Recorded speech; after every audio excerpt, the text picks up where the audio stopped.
Do you want to blow up enemies with giant bombs? Crit them out of the world with an anchor, or mess them up from a distance with your bow or staff? Or better yet, you sit back, relax, and let your minions do the dirty work for you. And this all whilst enjoying beautiful biomes, scenery, and a palpable, meaningful progression system with a bonus of immersive sound design. Then Core Keeper might be a game for you. The world of Core Keeper is made up of several distinct biomes. You'll start out in the humble clay caves, but soon you will venture into lush jungles, dangerous deserts, and beautiful oceans. Its world design is one of the areas where Core Keeper truly shines. It feels meaningful, and if you're unprepared, dangerous. You'll constantly run into different enemies and environments trying to send you back to your core.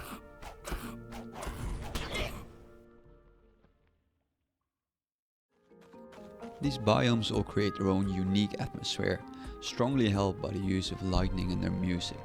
They really feel distinct and immersive. The world itself is full of puzzles, mysteries, and interactive details that add to this. One of my favorites is being able to name the animals in the overworld, like I know I will run into Pinky and Bobo on my way to a certain teleport. Combat is another area Core Keeper does really well. You have so many options for combat, not just in your different skills, but also different builds depending on your gear, perks, weapons and pets. And then there's also synergies between certain styles like ranged and melee, but before we go off into the deep end, let's start out with the basics of combat. Core Keeper has a classless system where you could level every combat skill to the max if you so wish. However, in general you'll specialize in one or two throughout your playthrough. You've got the following combat skills: melee, ranged, magic, summoning, and explosives. Yes, that's right, explosives. On the surface these look like every other game's combat styles, with the notable exception of explosives, but there is an incredible amount of depth to combat thanks to things like gear, weapons, pets, and skilling perks. What I found especially fun regarding combat was theory crafting different builds based on new drops, and also the boss design and its learning curve. Core Keeper does a really good job of increasing the difficulty level. They'll start gentle with basic mechanics and then really ramp up with some well designed and fun fights, especially near the end of the storyline. The final lore boss had mechanics that reminded me more of a raid in an MMO like WoW or FF14 than any other survival game. The only downsides to combat that I found are that some bosses are a lot more difficult if you want to use melee or explosive versus the other styles, and the attacks itself can be a little repetitive. All this violence and the way you go about it is, for a large part, decided by which gear and weapon you're using. And gear is a big part of the game, not just in combat but in all facets of it. You can have up to 3 sets of gear on your loadout at all times, and you can easily swap between these sets by keybiting them to your keyboard or mouse. And while you could have 3 combat sets, it is advisable to have some skilling sets as well. A set dedicated to increasing your mining power or speed, or just your efficiency in fishing or gardening is very useful, and it also adds another layer of depth to these skills as well.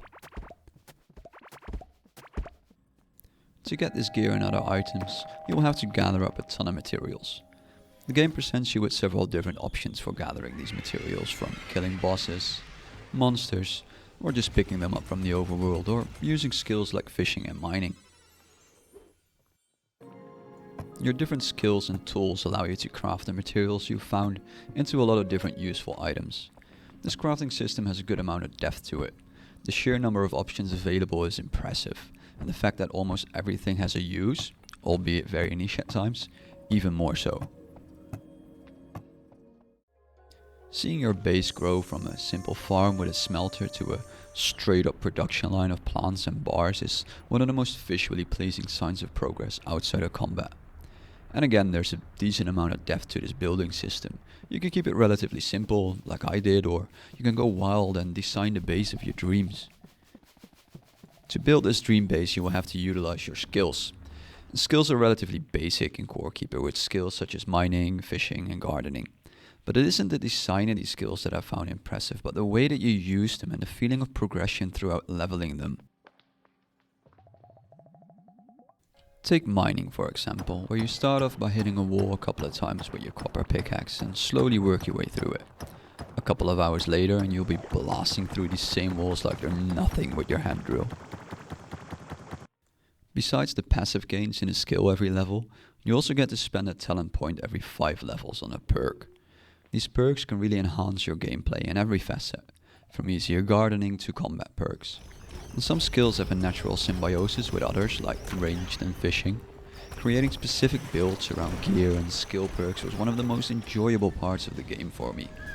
2 builds that I made and particularly enjoyed were a melee poison build, utilizing talents from gardening, and a ranged crit/dodge build, supported with some talents from fishing. The integration of skills into all other facets of gameplay makes most skills feel very useful to level and rewarding to grind them out a little bit. I'd like to give a special shout out to fishing as well, which can get you all kinds of useful items, ranging from food, gear, and just generally has a really coaxing and enjoyable feeling to it. I really appreciated fishing. Another thing that I really enjoyed is the sound design in Core Keeper. It really adds to the cozy feeling and it's well thought out and applied. It's something you might not consciously notice but definitely contributes to the charming aesthetics and immersive feeling of the world. You can really feel the attention to detail, just listen to the sounds when interacting with your skills panel.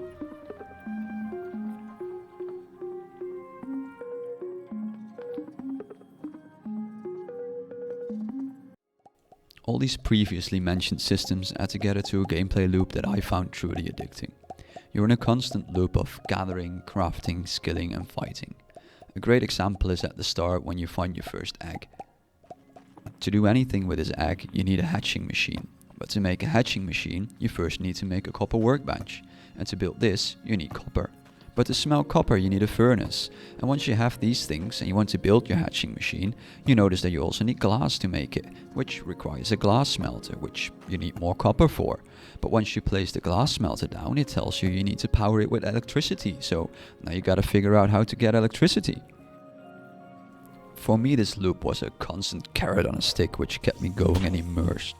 It gave me a goal, or at the very least a side goal, whenever I ventured outside of my base.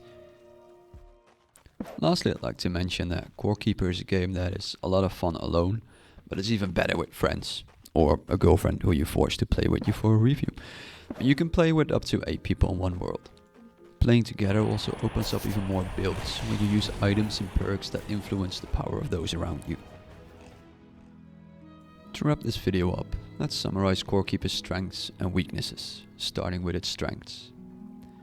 The world feels immersive and has very distinct biomes with their own unique sub-biomes. The pixel art and world design make the world not only feel immersive but adds a certain charm to it. There's a strong progression system and you can really feel and see your character get stronger in all facets of the game. The way sound and lighting are used in the game really adds depth to the world. The boss ability design and the learning curve on the bosses has been very well designed. The game has several difficulty options from casual to hard, and while this mostly just changes the damage output and HP of monsters and bosses, it's nice to be able to choose. There are plenty of ways to go about combat and the game can be completed with every single style, and the gameplay loop keeps you coming back for more.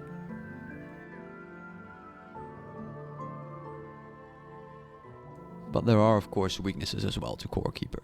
Let's look at what it can do better. The combat attacks can get a little repetitive if you're using the same weapon for a while. Some bosses are a pain to find without any clear direction, or just really annoying to summon where they move around constantly and you need to use an item to find them. For the most bosses there are items in game that locate them though. The game can feel very grindy at the end game. If you want to 100% this game, be prepared to either use some very cheesy methods to level or spend a couple of hours on certain skills. And a bunch of bosses are just reskins of each other. This mainly goes for the 3 Hydras and the 5 blob bosses, which totals to 8 bosses. That being said, all the lore bosses do have unique designs.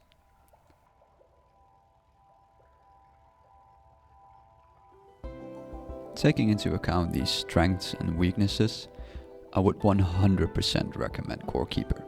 At its price tag of €20, you're easily getting at the very least 35 to 40 hours of gameplay from a single playthrough, and multiple playthroughs are very tempting just to try out different builds, skills, and a different way to go about the game. If you enjoy survival games and haven't played Core Keeper yet, give it a go. Let me know what you think. Thank you very much for listening. I've been Mojo, and I've very much enjoyed being on your second screen.